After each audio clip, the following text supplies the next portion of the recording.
Olá, tudo bem? Bem-vindo ao curso Manejo de Resíduos na Propriedade Leiteira. Vamos iniciar o capítulo 2, do módulo 4, onde estamos tratando de sistema de tratamento de resíduos líquidos, as chamadas lagoas. Então, nesse capítulo 2, nós vamos ver como dimensionar e implementar essa tecnologia. Então, a lagoa ou esterqueira deve ser dimensionada para armazenar todo o dejeto produzido por um período mínimo de 30 dias, Esse período mínimo é o que nós recomendamos aqui na Embrapa, tecnicamente, para ser considerado. É o chamado tempo de retenção da lagoa. Por quê? No mês que ocorre a maior chuva, o solo está encharcado e o dejeto não será aplicado. Então, principalmente aí na época das águas, que em grande parte do país se concentra nos meses de dezembro e janeiro, onde nós vamos encontrar as maiores quantidades de chuvas, o solo já vai estar com uma umidade muito acima da sua natureza.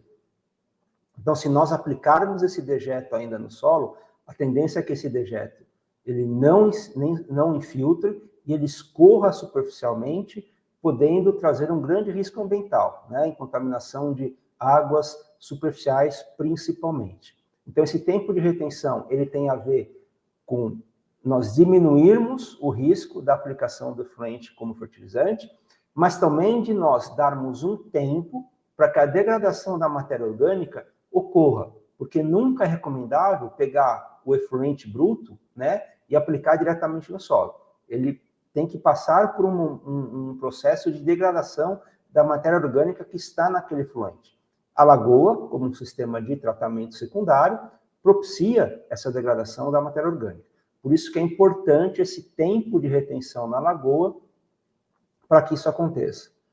Outra questão importante, o produtor e a produtora devem consultar a agência ambiental do seu estado para saber se existe a recomendação sobre o tempo mínimo de armazenamento, ok? Por quê? Algumas legislações de alguns estados brasileiros, e isso é competência do estado, não é competência da federação, determinam o tempo mínimo de retenção. Então, tem alguns estados que trabalham com 60 dias, com 90 dias e até com 120 dias de retenção. E daí, se no estado existe essa legislação, é isso que deve ser seguido. Então, esses 30 dias que nós estamos recomendando aqui, é quando o estado não tem nenhum tipo de orientação legal quanto a isso, então nós recomendamos o mínimo de 30 dias. Mas se o estado tiver uma recomendação quanto a esse período, é essa recomendação que deve ser seguida, ok? Então, no dimensionamento da lagoa, se deve considerar as possíveis ampliações que podem ocorrer num período de 5 anos. O que é muito comum nas propriedades, se faz a lagoa e, ao longo do tempo, se amplia o número de vacas em lactação. Se ampliar o número de vacas em lactação, é você aumentar a quantidade de efluente gerado diariamente. Porque o que você consome para lavar 10 vacas é diferente do que você consome para lavar 20 vacas, 30 vacas ou até 100 vacas, ok? Então, muitas vezes, se vê isso nas propriedades. Se faz a lagoa, se amplia o número de vacas em lactação, então aquela lagoa inicialmente, que até foi dimensionada da forma correta, passa a não funcionar tão bem a partir desse momento. Porque o volume que ela foi dimensionada, o volume que está chegando é muito maior do que aquilo que foi dimensionado. Então, se você não tem a lagoa ainda, quando for dimensioná-la, se pergunte, onde eu quero chegar daqui 5 anos, em termos de número de vacas em lactação, e já dimensionar a lagoa pensando nisso. Então, em propriedades que a lagoa já existe, se deve avaliar o tamanho dela. Se não estiver de acordo com as legislações, deve ser redimensionado. Se houver uma ampliação do número de animais e a lagoa continuar do mesmo tamanho, o risco ambiental de atividade será maior.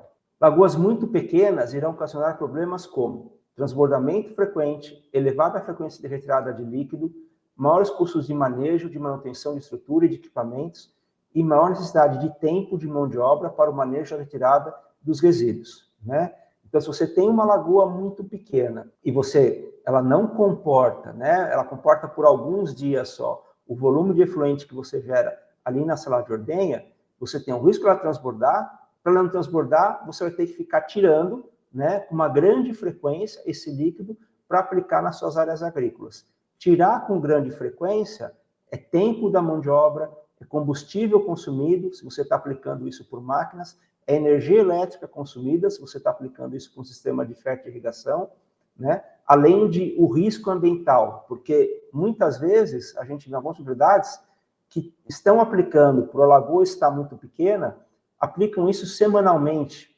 na área agrícola, o que não é recomendável, né? Porque não existe cultura que existe uma demanda de nutrientes tão grande para você aplicar semanalmente na mesma área, além do que eu falei, principalmente na época das águas, o solo já está com teor de umidade elevado, e daí você aplicar, né, mais umidade nesse solo, o que vai aumentar o risco ambiental. Vejam aqui exemplos, né? Então nós temos essa lagoa, olha o tamanho dela, aqui era uma propriedade com em torno de 40 vacas em lactação, ele praticamente, né, segundo o produtor, ele tinha que retirar praticamente todo dia, porque não comportava, né? E ele falava, não, a lagoa não funciona. Não é a lagoa que não funciona. A lagoa está mal dimensionada, né? Para o rebanho que ele tem hoje na ordenha. Então, essa lagoa, essa aqui, no caso, teria que ser desativada totalmente e ser construída uma nova lagoa.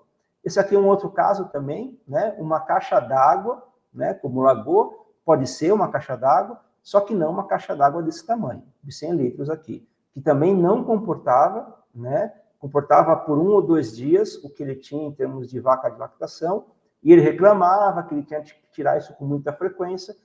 Tinha que tirar com muita frequência porque o que ele tem não é uma lagoa, né? É simplesmente uma caixa de retenção que retém muito pouco do que ele produz. Então, esses erros ainda são comuns de nós vermos nas propriedades, isso deve ser corrigido.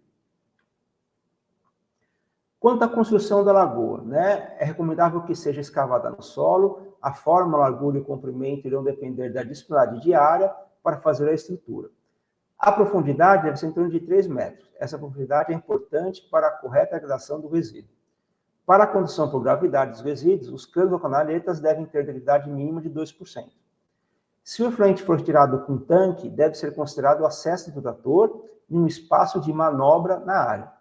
Então, é muito comum também em diversas propriedades, o produtor tem aquele tanquinho, né, o tanque distribuidor, que daí ele encosta ali as margens da lagoa, faz o revolvimento da lagoa para homogeneizar, né, enche o tanque para ir fazer a distribuição na lavoura.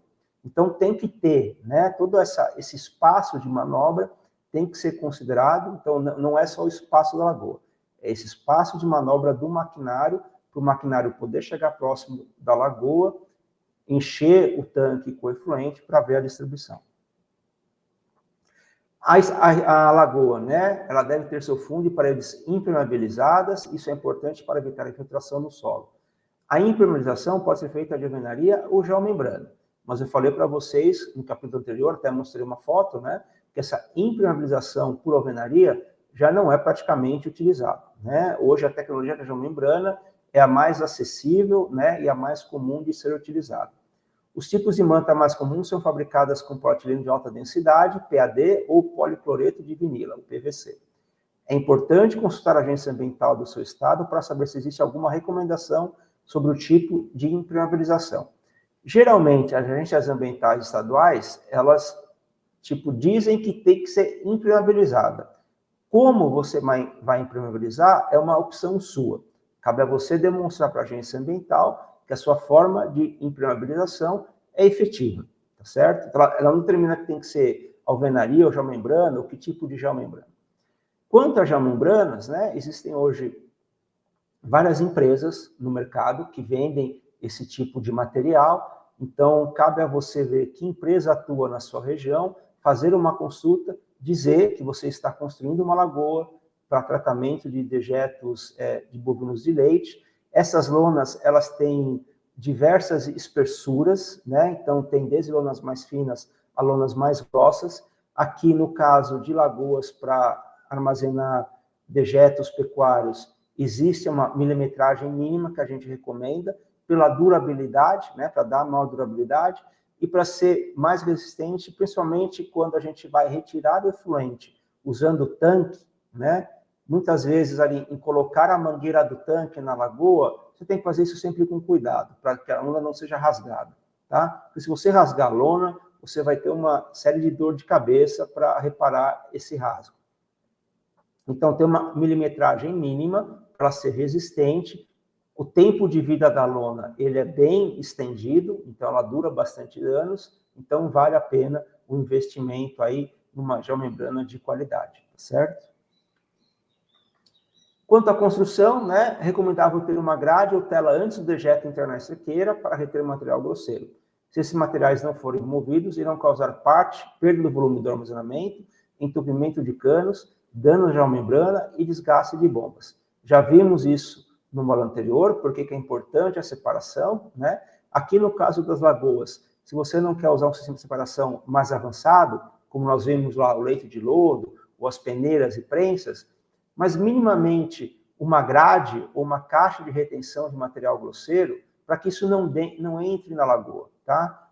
Porque, como eu já disse, isso vai assorear a lagoa, dependendo se tiver muita pedra, você tem o risco de causar um dano à geomembrana, e se rasga lá no fundo, você não vai ver isso, né? Porque vocês viram que a lagoa é profunda, então se tem um mínimo rasgo que seja lá no fundo da lagoa, você não vai perceber isso, mas vai começar a ter uma infiltração, e isso vai ter consequências muito negativas no médio e longo tempo, tá certo? Estar a uma distância mínima da sala de ordenha e residências. É importante consultar a Agência Ambiental do Estado para saber se existe alguma recomendação quanto às distâncias mínimas exigidas. Essa distância mínima tem muito a ver com a questão de odores, né? Como eu falei, a lagoa emite odores que não devem ficar sendo inalados, principalmente pelas pessoas. Então, uma distância de residência, uma distância da vizinhança, para que não cause conflitos. Algumas agências ambientais estipulam essas distâncias mínimas. Então, novamente, tem que consultar qual que é a legislação do Estado para saber se essa distância existe. O impacto que a chuva pode ter no volume da lagoa, né? Então, vamos ver aqui, uma propriedade leiteira que tem uma sala de ordenha que possui calha nos telhados, mas a chuva que cai no piso do curral, que tem em torno de 306 metros quadrados, vai para a lagoa. Então, o que cai no telhado não vai para a lagoa, porque é captado por calhas de desviado, mas o que cai ali no piso, que é essa área de 306 metros quadrados, vai para a lagoa. Então, não desviar essa água da chuva significa mais viagens para a distribuição do resíduo, maior consumo de combustível e energia e horas de trabalho.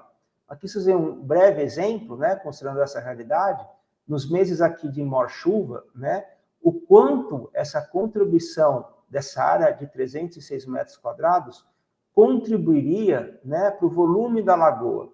Então, aqui numa região aí de entre 1.100 e 1.200 milímetros, né, de chuva por ano, sendo que janeiro choveria em torno aí de 300 milímetros. Então, essa chuva de 300 milímetros ao longo do mês de janeiro, nessa área de 306 metros quadrados, equivaleria a 43% do volume da lagoa. Fevereiro chove menos, 18%. Março choveu um pouco mais, 21%. Até chegar ali na época das secas, né, onde aqui junho já é uma contribuição de 7% do volume da lagoa, e julho já seria uma zeraria, né, porque não haveria chuva, então não teria água da chuva entrando na lagoa.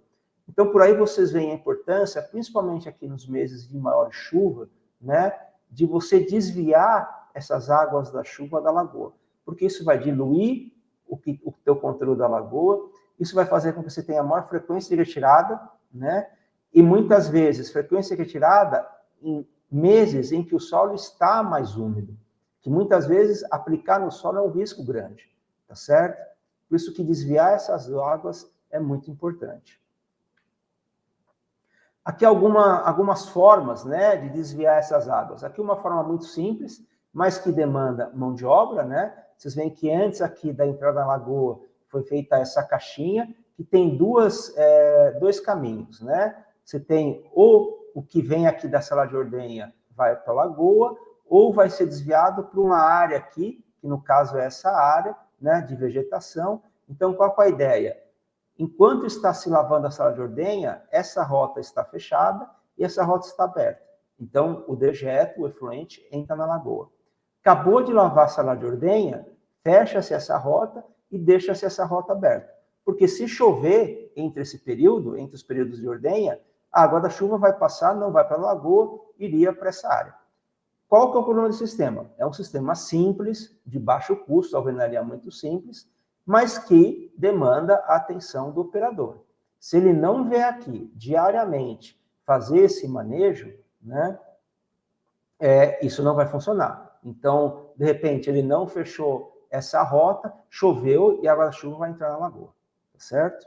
Mas é um sistema que funciona desde que o operador faça aí o manejo que se deve. Aqui já um outro tipo de sistema, né, com canos, então o suporte de tubo é movido para canalizar a água da chuva para um dreno ou para a esterqueira. Então eu vou mudando o cano, né, quando esse cano está aqui, é sinal que essa rota está aberta, tá? Essa aqui seria a rota da água da chuva, e aqui a rota de efluente. Então aqui eu ponho o cano, se choveu, entra na rota da água da chuva, tá certo? Aqui vocês estão vendo já um outro sistema dentro da lagoa, né? Aqui seria a rota do efluente, que deve entrar na lagoa, e aqui seria a rota da água da chuva, que não deve entrar na lagoa, certo? Aqui já um outro sistema, né? Também um pouco mais apurado, a qual é movida para acionar a rota águas pluviais ou efluentes, que também demanda a mão de obra humana aí para ficar mudando essas rotas, mas é uma outra opção. Aqui um pouco mais tipo avançado, que são válvulas solenoides que operam remotamente a partir da sala de ordenha. Então você abre e fecha as válvulas, né, de acordo com o manejo que está sendo feito lá na ordenha. Cara, com um sistema aí que você facilita muito para o operador, porque é só o fato de abrir botões, né? Então isso é outra opção, mais automatizada, claro, maior custo, mas que também pode trazer benefícios aí. O princípio básico é que a água da chuva, tanto a que cai para os telhados como a que cai no piso, não vá para a lagoa. Isso é importante, né? E por quê? Vamos aqui. A lagoa deve ser dimensionada usando a seguinte fórmula. Então, nós temos o volume da esterqueira ou da lagoa, ele é igual à multiplicação do tempo de retenção, e como eu falei, o valor sugerido mínimo é de 30 dias, mas dependendo da agência ambiental do estado, isso vai ser maior, né? Como eu falei aqui. O volume de efluente por vaca em lactação por dia, em metros cúbicos. Então, se eu tenho 40 vacas e essas vacas produzem em torno de 30 litros de efluente por dia, eu vou ter aqui o volume de efluente produzido. E o que eu chamo do fator, tá? O fator está relacionado ao desvio ou não das águas que caem no telhado e caem no piso. Então, é mais uma questão de segurança. Então, esse fator vai ter um valor de 1 se nenhuma água da chuva vai para dentro da esterqueira. A sala de ordenha possui calhas em todos os telhados e sistema de drenagem para a água da chuva que cai no piso ser desviada da esterqueira. Ou seja, isso é o mundo ideal, é o que deve ser feito de melhor. O fator vai ter o valor de 1,2, como parte da água da chuva vai para dentro da esterqueira. Então, a sala de ordenha possui calhas em todos os telhados, mas a chuva que cai no piso vai para a esterqueira. E vai ter o valor de 1,35. Todas as águas da chuva que caem nos telhados e nos pisos da sala de ordenha vão para a esterqueira. Então, você tem uma grande quantidade de água, de chuva indo para a esterqueira, o que não deveria, então você vai ter um fator maior. Consequentemente, a tua esterqueira vai ser maior. Vamos ver aqui alguns exemplos, né? Uma propriedade leiteira com 40 vacas em lactação, volume de efluente por vaca 100 litros por dia, um grande volume, então bem ineficiente na lavagem do piso de ordenha, ordenha 2 vezes por dia e o tempo de retenção de 30 dias. Então, o volume, qual seria o volume total de efluente produzido? Então, 40 vacas vezes 100 litros vaca dia, eu tenho um total de 4.000 litros por dia ou 4 metros cúbicos, tá? Vamos considerar 3 possibilidades com relação ao fator. Usando o fator 1, todas as águas são desviadas. Então, essa lagoa ou esterqueira teria um volume total de 120 metros cúbicos, né, para armazenar esse volume, que é gerado por dia, no mínimo por 30 dias, tá certo? Então, aqui os 4 metros cúbicos, vezes 30 dias, vezes o fator de 1. Bom, se o desvio das águas da chuva é feito parcialmente, então o fator vai ter o valor 1,2. Então, essa lagoa vai ter um total de 144 metros cúbicos. Então, vocês já veem um aumento significativo no volume da lagoa, porque não há o desvio total das chuvas. Bom, quando não faz desvio das chuvas, fator de 1,35, essa lagoa vai ter um volume total de 162 metros cúbicos para armazenar os mesmos 4 metros cúbicos por dia por 30 dias. Então, olhem a diferença, né? De você não fazer nenhum desvio da água da chuva ou você fazer o desvio total das águas da chuva. Então, nós temos aqui, ó, na sala de ordenha, a sala de ordenha, se não tiver o desvio da chuva, a esterqueira será 42 metros cúbicos maior, ou 35%, porque com desvio total ela tem 120 metros cúbicos e sem desvio nenhum ela vai ter 162 metros cúbicos, que dá uma diferença de 42 metros cúbicos, comparando o cálculo 1 com o cálculo 3, né? Isso significa maior investimento para a construção da esterqueira e maior custo de manutenção da estrutura. Então, fazer o desvio das águas da chuva é muito bem-vindo, né? Porque senão você vai ter que ter gasto com escavamento maior, hora-máquina maior, geomembrana maior, né? Frequência de levar esse efluente para a lavoura maior. Enquanto você pode simplesmente instalar calhas no telhado da sala de ordenha, fazer a drenagem do piso para que a água caia da chuva no piso não vá para a lagoa, tá certo? Vamos ver um outro cálculo aqui, né? Para a mesma propriedade, considerando que ela reduziu a produção de efluente por vaca-dia em 50%. Então, essa redução foi conseguida realizando a raspagem para a retirada do esterco, antes de fazer a lavagem do piso da ordenha, e utilizando água com pressão. Então, aquelas vacas que estavam gerando 100 litros por dia, passaram a gerar 50 litros por dia, né, de efluente. Qual o impacto disso no tamanho da lagoa? Mantendo os 30 dias mínimos aí de retenção. Então, vocês veem, 40 vacas vezes 50 litros, eu vou ter uma geração diária de 2.000 litros ou 2 metros cúbicos, tá certo? Vem aqui, ó, usando o fator 1, 1.20 e 1.35. E o tamanho das lagoas. 60 metros cúbicos, 72 metros cúbicos e um volume máximo de 81 metros cúbicos se eu não fizer o desvio total das águas da chuva. Então, a lagoa, praticamente, se eu reduzir, né, se eu dar mais eficiência em termos de uso da água, na lavagem da sala de ordenha, eu reduzo pela metade o volume da minha lagoa. Isso aqui tem um impacto muito grande no custo, né? Então, aquela lagoa que lá ia ter 120 metros cúbicos, aqui, dando maior eficiência no uso da água, né, na sala de ordenha, ela vai ter metade do tamanho, tá certo? Então, a partir de boas práticas, né, considerando o cálculo 1, teremos uma redução de 60 metros cúbicos do tamanho da esterqueira ou 100% menor. Bom, o que isso significa? Menor área necessária para a implantação da esterqueira, menor custo na construção e manutenção da esterqueira, menor consumo de água na lavagem do piso e menor geração de efluente. Mas isso também significa, né, com a raspagem, irá se ter um resíduo semissólido, um esterco, que deve ser amontoado ou compostado para posterior uso no solo, igual a tempo de mão de obra. Isso vai consumir um pouco da mão de obra. E o custo de investimento e manutenção de máquina de pressão da água. Então, seriam aí, você vai lavar com pressão, você tem que comprar aquelas maquininhas, que tem um custo bem viável de aquisição, né? Não é um custo exorbitante, que pode ser facilmente aí adquirida pelo produtor e pela produtora. Então, aqui mostra que o sistema de tratamento, né, ele está diretamente relacionado, o tamanho dele, a dimensão dele, seja a lagoa ou qualquer outro sistema, ao uso da água que é feito lá na sala de ordenha. Então, o eficiente uso da água na sala de ordenha vai impactar positivamente em você ter um sistema de tratamento de menor volume, eficiente da mesma forma, mas com menor custo de implementação, com menor custo de manutenção. Bom, era isso que nós tínhamos que ver sobre dimensionamento das lagoas, né? Agradeço a atenção de vocês e encontro vocês no capítulo 3. Até lá.